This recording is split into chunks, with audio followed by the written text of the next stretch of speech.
নমস্কার,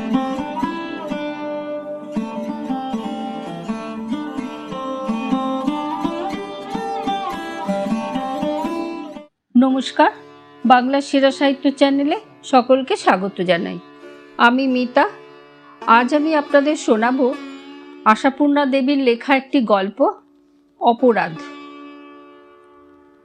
কাণ্ড দেখেছ? নীরেন কি লিখেছে? চায়ের পেয়ালাটা টেবিলে নামাইয়া দিয়া কল্যাণী বিস্মিত সুরে প্রশ্ন করে, নীরেন, রাঙা ঠাকুরপো সে আবার তোমাকে চিঠি লিখেছে নাকি? কি লিখেছে? যা লিখেছে তা পড়ে তো চোখে সর্ষে ফুল দেখছি। ওমা, কেন গো, কি এমন লিখলো? আর কে লিখেছে? এখানে ওদের সাহিত্য সম্মেলনী নাকি ঘোড়ার ডিম হবে তাই আসছেন, কিন্তু নিজেদের বাড়ি থাকতে পরের বাড়িতে থাকবেন কি দুঃখে, তাই দয়া করে এই গরিবের কুড়েই পদার্পণ করবেন। কল্যাণী পরেশের রাগের কারণ বুঝিয়াও হাসিয়া ফেলে, বলে, আপনার লোক আসবে সে তো আনন্দের কথা, এতে রাগ কেন তোমার? যাও, বাজে বকো না। পরেশ চায়ের পেয়ালা তুলিয়া লইয়া আবার টেবিলে বসায়া দেয়। মাসের আজ 23 তারিখ, তা জানো নাকি জানো না? খুব জানি, হাড়ে হাড়ে জানি। তবে তা বলে কি হবে? আসবে বলেছে, বারণ তো করতে পারো না। কেন পারবো না? গরিবের অনেক কিছুই পারতে হয়। আমি লিখে দিচ্ছি সোজাসুজি, দল ছাড়া হয়ে এত দূরে থাকার চাইতে তোমারও খাঁটি কলকাতাতেই থাকাই সুবিধে। ধ্যাত, তাই কখনো বলা যায়? ওর নিজের সুবিধে অসুবিধে না ভেবে কি আর লিখেছে? তাহলে বুঝতে পারবে তোমার ইচ্ছে নেই। পারলে আর কি করা যাবে? চালাবো কি করে তাই বলো? যদি আমাদের মতো অবস্থার লোক হতো আলাদা কথা ছিল। ওরা কি চালে চলে তা জানো না তুমি? দুনিয়ায় যে দুঃখ কষ্ট অভাব অভিযোগ আছে সে কথা যেন মানতেই চায় না। হ্যাঁ, জানি তো। ও বাড়ির কাকার বাড়ি গিয়েছি তো 2-1 বার, নতুন বউ ছিলাম যখন।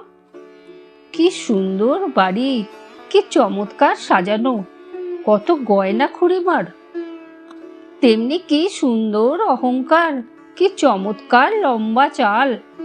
নতুন খুড়ি আমাদের মা জেঠিমার সঙ্গে ভালো করে কথাই কইতেন না, বুঝলে? কল্যাণী হাসিয়া বলে, সেই রাগ এখনো আছে? রাগ মোটেই নয়, তবে মনে আছে এই পর্যন্ত। অবশ্যই নীরেন সুরেন বরাবরই ভালোবাসে আমাদের, কিন্তু ওই যা বললাম, দারিদ্র জিনিসটা কি সেটা জানে না বলেই বোধহয় নেহাত অবুঝ। আমাদের খাওয়া পড়া চাল চলন দেখলে মিনিটে মিনিটে অবাক হবে, এই আর কি। কল্যাণী মিনিট খানেক চুপচাপ থাকিয়া বলে, কদিন থাকবে? কে জানে কদিন, তবে সপ্তাহখানেকের কম কি আর। এতক্ষণ পরে সর পড়িয়া যাওয়া ঠান্ডা চাটা তুলিয়া লইয়া এক নিঃশ্বাসে শেষ করিয়া ফেলে পরেশ। মুখ দেখিয়া মনে হয় নিমের পাঁচন গিলিয়াছে বুঝি। কল্যাণী খানিক পরে ঘুরিয়া আসিয়া আবার বলে, দেখো, বারণ করে দেওয়াটা কি ঠিক হবে? যতই হোক জ্ঞাতি তো। এই নিন্দেটুকু চিরদিন রয়ে যাবে। লোকলজ্জা বলে একটা কথা আছে তো। আছে তা পরেশও জানে না এমন নয়, কিন্তু নিজের পকেটের অবস্থা কল্পনা করিলেই যে তার হাত পা ঠান্ডা হয়ে আসে। মাসের শেষে 7-8টা দিন যে কিভাবে চলে একমাত্র ভগবান জানেন।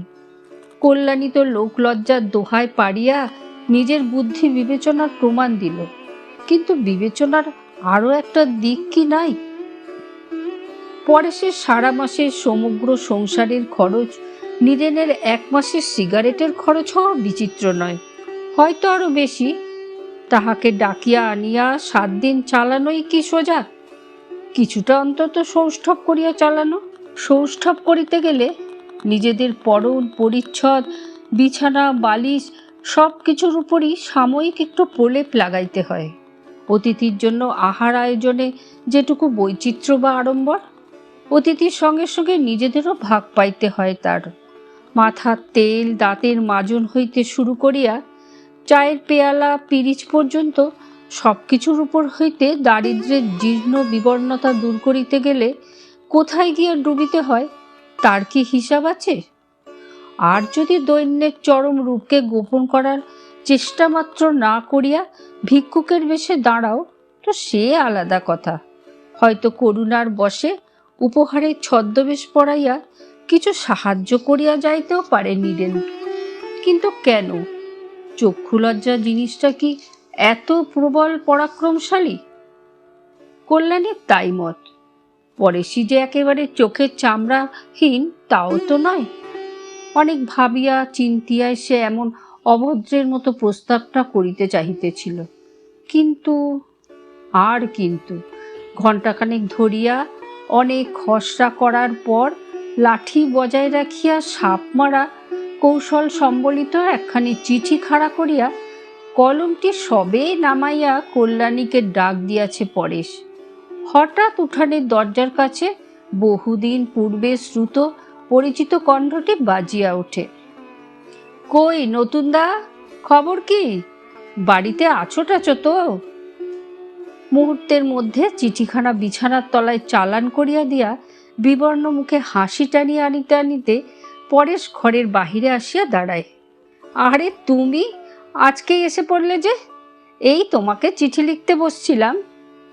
নীরেন পিছনের কুড়িটার হাতে খুচরা পয়সা গনিয়া দিতে দিতে সহাস্যে বলে, কি লিখছিলে? ভায়া, যদিও তুমি আসিবে শুনিয়া যার পর নাই আনন্দিত হইলাম, কিন্তু ইত্যাদি। অতএব কুলিবাহিত চকচকে চামড়ার সুটকেসটা এবং নীরেনের গায়ের ঝকঝকে গরদের পাঞ্জাবিটার পানে চকিত দৃষ্টি ফেলিয়া পরেশ হো হো শব্দে হাসিয়া ওঠে। তাহা কেন, সোজাসুজি বলেই দিচ্ছিলাম, এসো না হে ভায়া, আমার এখানে জায়গা হবে না। তোমার বৌদি আবার নিজেদের নিভৃত কুঞ্জে বাইরের লোকের ভিড় একদম পছন্দ করেন না কিনা। যে সুরে বলা হয় কথাটা, তাতে অবশ্য সন্দেহ থাকে না যে নিতান্তই পরিহাস এটা। বলা বাহুল্য কল্যাণীও আসিয়া দাঁড়াইয়াছিল। মিথ্যা রাগের ভান দেখাইয়া বলে, দেখছো দেখছো রাঙা ঠাকুরপো, দেখো খামোখা ভদ্রমহিলার নামে কিরকম মিথ্যে অপবাদ দেয়া। মানহানির মামলা আনুন বলিয়া উঠিয়া আসে নীরেন। কই ছেলে মেয়েদের দেখতে পাচ্ছি না যে? গেছে খেলা করতে, আসবে এক্ষুনি। তারপর তোমার খবর কি? আমাদের খবরের জন্য তো ঘুম হচ্ছে না আপনার। নেহাত প্রাণের টানে এসে পড়লাম তাই। ইস, নিজের কাজ না পড়লে আসতেন যে। হয়েছে হয়েছে, ঝগড়া টগড়া সব তোলা থাক, এখন সকলের আগে এক পেয়ালা চা আনুন দেখি। চা? এক পেয়ালা চা? আকাশ হইতে আছাড় খাইলে কেমন লাগে? হীরের আংটি, গরদের পাঞ্জাবি, 52 ইঞ্চির ফরাসডাঙ্গা ধুতি পরা এই সুকান্তি ভদ্রলোককে কোন পেয়ালায় চা দিবে কল্যাণী? মোটা মোটা যে গোটা 3-4 পেয়ালা আছে বাড়িতে, তার সবগুলোই যে হাতল ভাঙা, পিরিচি বা কই? প্রস্তুত হইবার অবকাশপত্র না দিয়া এরকম অভব্যের মতো আসিবার কি প্রয়োজন ছিল নীরেনের? ছেলে মেয়েরা বেড়াইয়া ফিরিবে এক্ষুনি। সন্তুর পরনে কি আছে? নীল ডোরাকাটা সেই হাফ শার্টটা না? কলারটা কবে যেন ছিঁড়িয়া উদাও হইয়া গিয়াছে যার। মিনুর গায়ে কল্যাণীর কোন জন্মের পুরানো একখানা ভয়েল শাড়ি কাটা ফ্রক। পাশের বাড়ির লতিকার কাছ হইতে শ্বেত পাথরের মতো দেখিতে সেই পেয়ালা একটা চাহিয়া আনা যায়, কিন্তু ছেলে মেয়েদের জামা জুতা, নিজের শ্রীহীন শাড়িখানাও কি কিছুই পীড়াদায়ক নয়? চিন্তা বাতাসের চাইতেও নাকি দ্রুতগামী। পলকের মধ্যে কত কি তো ভাবিয়া ফেলিল কল্যাণী। তবু কত অজস্রই বাকি থাকিল। হীরের আংটি আর 52 ইঞ্চি ধুতির মালিকটি রহিয়াই গেল যখন। মিনিটে মিনিটে নতুন নতুন বিপদ আসিয়া দেখা দেয় নতুনতর দুশ্চিন্তা। প্রতিটি পদক্ষেপে, প্রতিটি আচরণে কি নিদারুণ লজ্জা। নীরেন অবশ্য চাল ফলায় না, কিন্তু তার স্বাভাবিকত্বটুকুও যে পরেশের চোখে রীতিমতো চাল। গায়ের রক্ত নিংড়াইয়া প্রাণপাত করিয়া যে আয়োজনটুকু করিয়া আনে পরেশ, সংসারের হাড় ভাঙা খাটুনির মধ্যে কত কষ্টে কত যত্নে কল্যাণী যা পাতে তুলিয়া দেয়, সেই মহামূল্য জিনিসগুলো কি অনায়াস অবহেলাতেই পাতের নিচে ফেলিয়া দেয় নীরেন? সন্দেশ রসগোল্লার মতো দুর্লভ বস্তুই কিনা আধখানা খাইয়া বাকিটা জলের গ্লাসে ডুবাইয়া দিতে কিছু মাত্র দ্বিধা করে না নীরেন। এই 4 দিনের মধ্যে 3 দিন এই মর্মান্তিক দৃশ্য দেখিতে হইয়াছে পরেশকে। অসহ্য হইয়া আজ সকালে তো বলিয়াই ফেলিল পরেশ, ফেলিবার প্রয়োজন কি? ছেলে মেয়েরা কি আর কাকার পাতে খাইতে পারে না? নীরেন তাহার উত্তরে পাতে খাওয়ার অপকারিতা সম্বন্ধে লম্বা এক লেকচার দিয়া বসিল।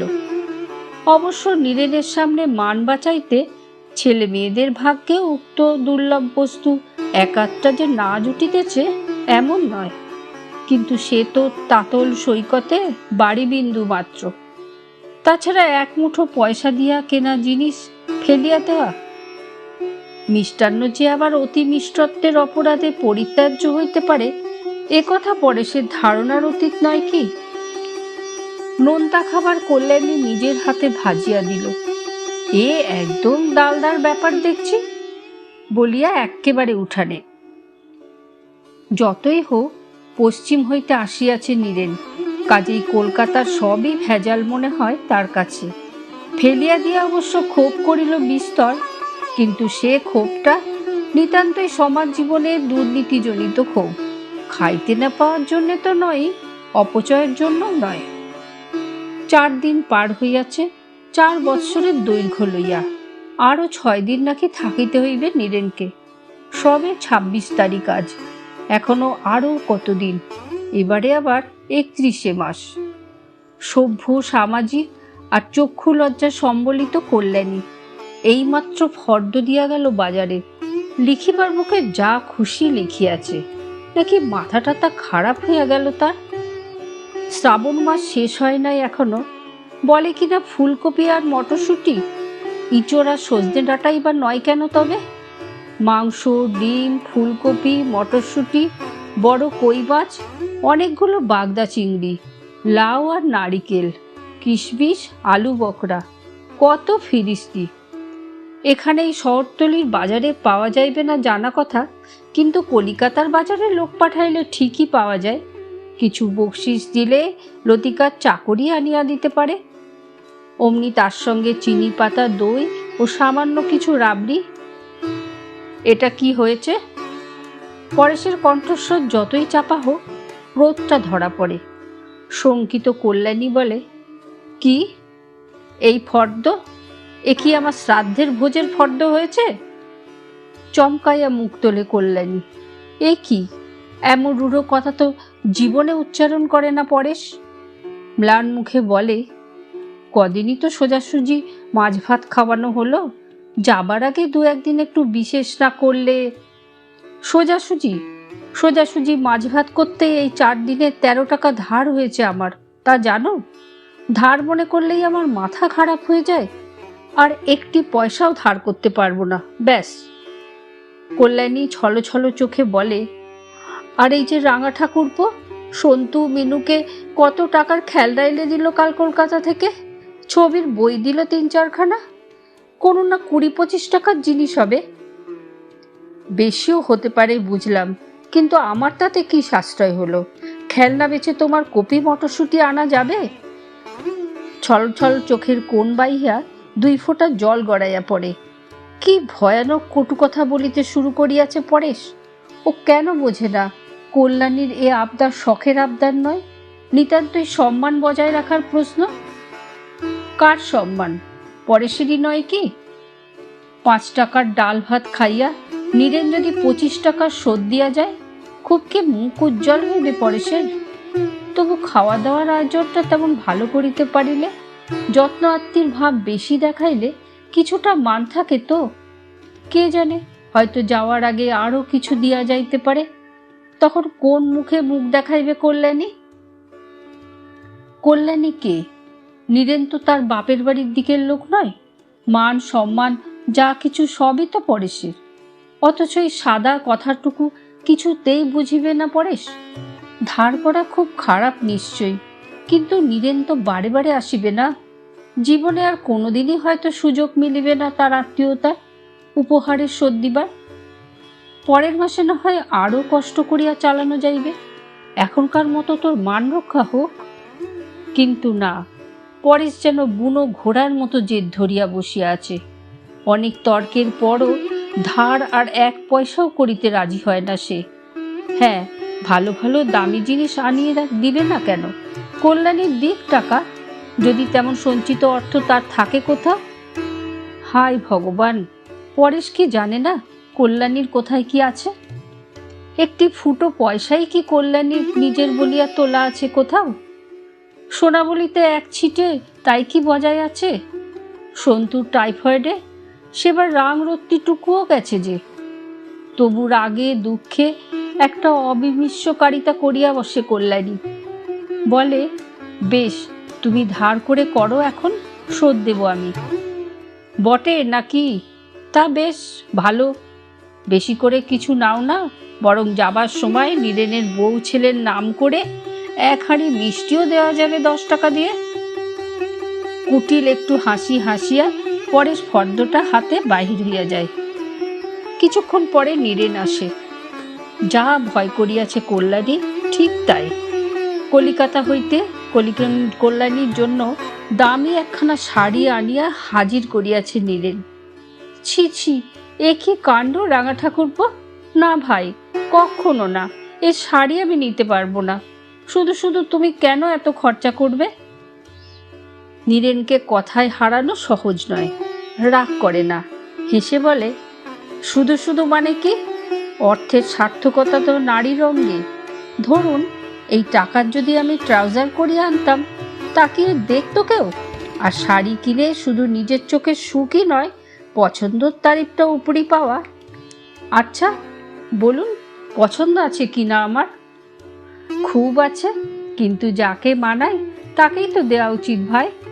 আমি কখন কোথায় বা যাচ্ছি, দামি শাড়ি নিয়ে করবো কি? এ তুমি রাঙা বউয়ের জন্য নিয়ে যাও। আহা, তোমার রাঙা বউকে তো জীবনে একখানিও ভালো শাড়ি দিইনি। শত দুঃখেও হাসি পায় কল্যাণীর। বলে, দেবেই তো, জীবন ভরি দেবে। আরে বাপু, সে তো বলা বাহুল্য। তাই বলে সাধ হলে জীবনেও আর কারোর জন্য একখানা শাড়ি কিনতে পাবো না, এরকম কোনো লেখাপড়া আছে? কিন্তু সত্যি রাঙা ঠাকুরপো, এটা নিতে মোটেই মন সরছে না, তাই না? হয় সাধারণ 8 পৌরে শাড়ি দিতে একটা। দায় পড়েছে, নাই বা দিলাম। তোমার দাদা কিন্তু রাগ করবেন। তাই নাকি? তা ভালোই তো, 2 মুঠো চাল বেশি নেবেন। এ মানুষের সঙ্গে কে তর্ক করিবে? তোমাকে নিয়ে আর পারা যায় না, গছাবে তো ছাড়বে না। আর কি? এই এতক্ষণে চিনতে পেরেছেন আমায়, এর জন্যে ধন্যবাদ। রাত্রে কল্যাণী পরেশকে দেখায় শাড়িখানা, সোনালি জরির তাবিজপাট টাঙ্গাইল শাড়ি। ভাবিয়াছিল পরেশ রাগ করিবে, কত তর্ক করিতে হইবে, কিন্তু ব্যাপারটা হইল অন্যরকম। বাহ, বেশ কাপড় বলিয়া 1 মিনিটের মধ্যে পাশ ফিরিয়া ঘুমাইয়া পড়িল পরেশ, যেন কল্যাণী শাড়ি পাইয়া আনন্দে গদগদ হইয়া উঠিয়াছে। অতএব তাহার আর গ্রাহ্য করিবার কিছু নাই। কল্যাণী সামনে যায় করুক, দয়া করিয়া যে নীরেনের সামনে বিরক্তি প্রকাশ করে না পরেশ, এই ঢের। বরং খুব হাসি খুশি করিয়াই কটা দিন কাটে। কল্যাণীর মনের মতো করিয়াই আয়োজন করিয়া আনে পরেশ। দিব্য হইচই করিয়া খাওয়া দাওয়া হয়। সন্ধ্যার পর জ্যোৎস্নায় বেড়াইতে যাওয়া হয় সপরিবারে। শহরতলের এই অঞ্চলটা কলকারখানা বহুল হইলেও রাত্রে মনোরম দেখায়। পুলকিতা কল্যাণী বলে, এতদিন এখানে রয়েছি, রাত্রে যে বেড়ানো যায় এ কিন্তু ভাই কখনো জানি না। আশ্চর্য। আচ্ছা নতুনদা, এতে তো আর পয়সা খরচ হয় না, বেরোলেই পারো। কিপটে বলিয়া পরেশকে যখন তখন ঠাট্টা করে নীরেন। সংসারে যা কিছু ত্রুটি ধরা পড়ে সবই পরেশের কুড়েমি আর কিপটেমির ফল বলিয়ায় ধরিয়া লইয়া হাসাহাসি করে কল্যাণীর সঙ্গে। পরেশ যা উত্তর দেয় সেটাও সরস। যাইবার আগের দিন কিন্তু কিছুতেই আর কল্যাণীকে হাসানো গেল না। কি যেন এক মামলায় হারিয়া সর্বশান্ত হইয়াছে সে, এমনি ভাব। বাকপটু নীরেনের সদা তৎপর সরস পরিহাসগুলো যেন অকেজো হইয়া ফিরিয়া আসে। শেষ পর্যন্ত পরেশকে বলিতে হয়, কি গো, তোমার যে দস্তুর মতো বিরহ লেগে গেল। পরিহাস বটে, তবু কিছু কি ঈর্ষা জড়ানো আছে? কিন্তু কথাটা কি নিতান্তই পরিহাসের? রুক্ষ একঘেয়ে জীবনে এতটুকু সরসতার প্রলেপই কি কম মূল্যবান? যাক, তাই বলিয়া বিরহটা এত জোরালো হওয়া উচিত নয় যে মানুষটা উপস্থিত থাকিতে থাকিতেই বিরহের বাষ্পে কণ্ঠরুদ্ধ হইয়া কথাই বন্ধ করিয়া দিবে। এটা যেন নিতান্তই বাড়াবাড়ি। একে মন খারাপ রহিয়াছে কল্যাণীর।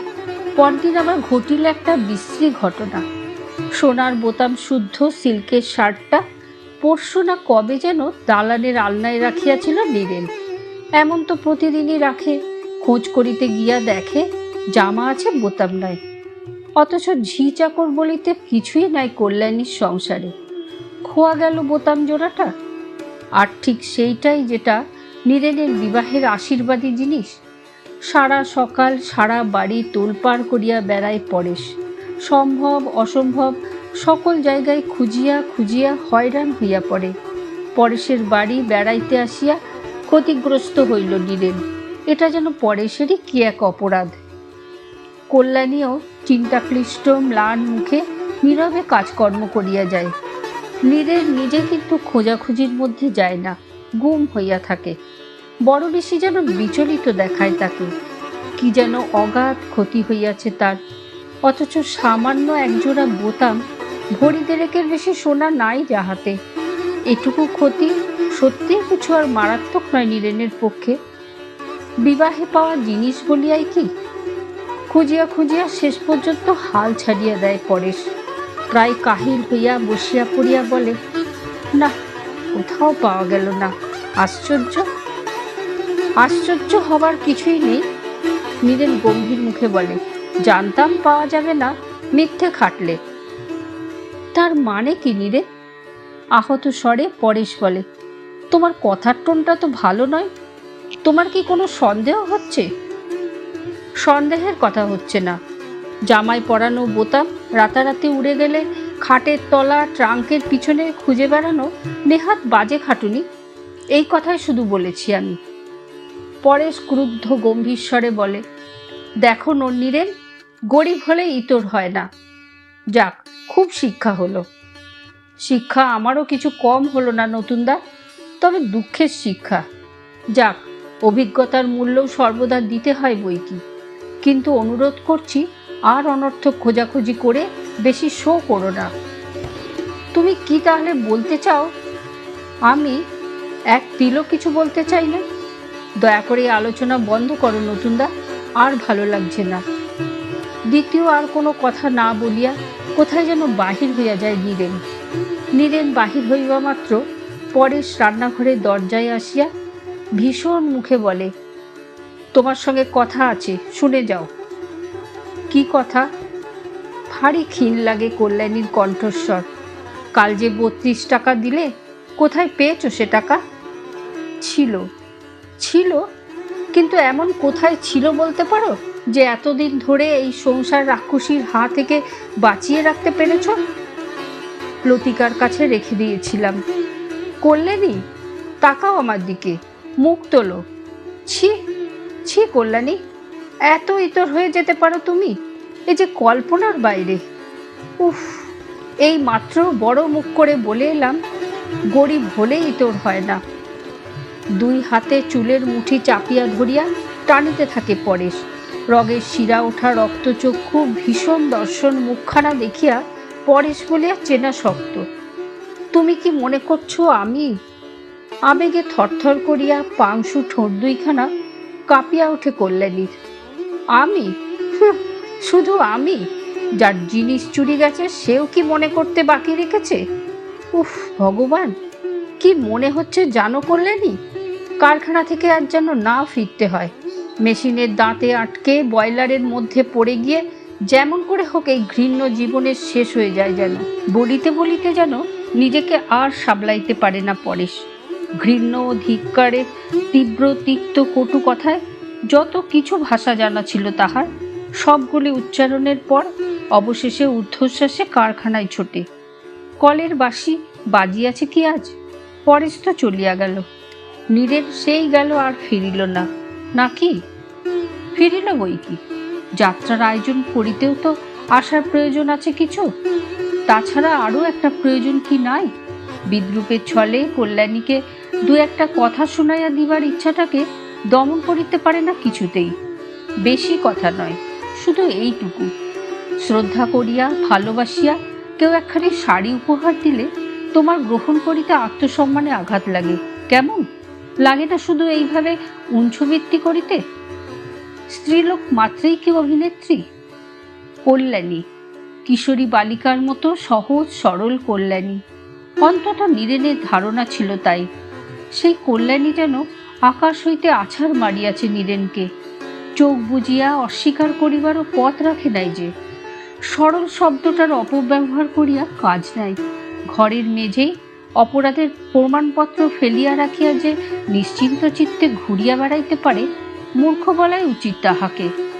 মূর্খ কল্যাণী রাতারাতি স্যাকরা ডাকিয়া বোতাম জোড়াটা বিক্রয় করিয়া ফেলিবার মতো বুদ্ধি খরচ করিতে পারিল না স্যাকরার হাতে লেখা রসিদটুকু লুকাইতে। রাবণ রাজার মতো নিজের মৃত্যুবান সযত্নে তুলিয়া রাখিল নিজেরই ঘরে। অবশ্য সযত্নে রাখা ছাড়া উপায় ছিল না। আপাতত পুরা টাকাটা শোধ করে নাই বলিয়াই বোধ করি স্যাকরা মহোদয় এটুকু কল্যাণীর কাছে রাখিয়া গিয়াছিল। পরেশের খোঁজাখুঁজির তছনছ কাণ্ডে বাহির হইয়া পড়িয়াছে। পকেট হইতে সেই প্রমাণপত্রটুকু বাহির করিয়া লয় নীরেন। কিছু না, কেবলমাত্র কাগজটুকু কল্যাণীর সামনে মেলিয়া ধরিয়া প্রশ্ন করিবে, এ বস্তুটা কি? দেখা যাক কল্যাণীর দিক হইতে বলিবার মতো কি আছে। জিভের আগায় কয়েকটা শ্লেষ মিশ্রিত কঠিন ভাষা সাজাইয়া লইয়া রান্নাঘরের সামনে আসিয়া দাঁড়ায় নীরেন। দাঁড়ায় না দাঁড়াইয়া পড়ে? কই, সেসব কথা কই? অতি বাক্পটু নীরেনের বাক্য হরণ করিয়া লইল কে? শুনাইয়া দিবার মতো তীক্ষ্ণ ভাষা দূরে থাক, ডাকিবার মতো কণ্ঠস্বরও থাকে না যে। ঘরের বাহিরে দাঁড়াইয়া অমন নিষ্পলক দৃষ্টিতে তাকাইয়া থাকে কেন? ঘরের ভিতরে অবস্থিত ব্যক্তিটির মুখপানে কি আছে সে মুখে? লজ্জা, অপমান, ভয়? হয়তো তাই, কিন্তু শুধুই কি তাই? মুখের ভাষা পাঠ করিবার মতো বিদ্যা আছে নীরেনের? না থাকিলে অতক্ষণ নির্নিমেষ দৃষ্টিতে চাহিয়া থাকে কেন? চাহিয়া চাহিয়া একসময় হঠাৎ হেঁট হইয়া একটি প্রণাম রাখে দরজার বাহিরে। জ্বলন্ত উনানের সামনে বসিয়া আছে কল্যাণী। এপাশ হইতে মুখের অর্ধাংশটুকুই দেখিতে পাওয়া যাইতেছে মাত্র। অর্ধাংশই বা কোথায়? আগুনের আভায় আলো ছায়ার খেলা, বিশীর্ণ গালের একটু কোণ, চোয়ালের হাড়ের একটা কঠিন রেখা, একটি মাত্র অবনমিত আঁখি পল্লব, রগের কাজ ঘেঁষা উড়ন্ত কয়গাছি রুক্ষ কেশ, এইটুকুই। ইহার উপরেই কি লেখা রহিয়াছে কল্যাণীর সারা জীবনের ব্যর্থতার ইতিহাস, ধ্বংসের ইতিহাস? আঁকা রহিয়াছে নিরুপায় মনুষ্যত্বের গ্লানি। নীরেন পাঠোদ্ধার করিয়াছে সেই প্রস্তরীভূত অনুক্ত কাহিনীর, কিন্তু করিলেই বা কি? সভ্য সামাজিক মানুষ মাত্রেই নিরুপায় নয়। নীরেনেরই কি উপায় আছে সেটুকু জানাইয়া যাইবার? যেমন নিঃশব্দে আসিয়াছিল তেমনি নিঃশব্দে বাহির হইয়া যায় নীরেন, সুটকেসটা নিজের হাতে লইয়া। কুলি ডাকিয়া হইচই করিতে ইচ্ছা হয় না যেন। শুনেছ কাণ্ড? নীরেন কি বলে গেল? কারখানা হইতে হৈ হৈ করিয়া বাড়ি ফেরে পরেশ। কল্যাণীকে ডাকিয়া বলে, আরে শোনো না ছাই, দেখেছ বড়লোকের বড় কাণ্ড। জামার ইনসাইড পকেটে বোতাম পুড়ে রেখে বাবু রব তুলে দিলেন, চুরি গিয়াছে। আরে বাবা, ঝি নেই চাকর নেই বাড়িতে, চুরি অমনি গেলেই হলো? নেহাত আমি ভালো মানুষ, তাই এ যাত্রা তোড়ে গেলেন বাচাধন। অন্য লোকের পাল্লায় পড়লে আজ লাঠালাঠি হয়ে যেত। অবশ্যই মিথ্যে বলবো না, ক্ষমাও চেয়ে গেল বিস্তর। স্টেশনে যাবার আগে দেখা করে গেল কিনা কারখানায় গিয়ে। সকালবেলা সেই সন্দেহের ভাবটা প্রকাশ করার দরুন খুবই মুষড়ে পড়েছে দেখলাম। বারবার করে ক্ষমা চেয়ে গেল। জুতো মেরে গরুদান আর কি। আপন খেয়ালে বকিয়া যায় পরেশ। কল্যাণীর নীরবতা লক্ষ্যই করে না, কিংবা ইচ্ছা করিয়াই করে না।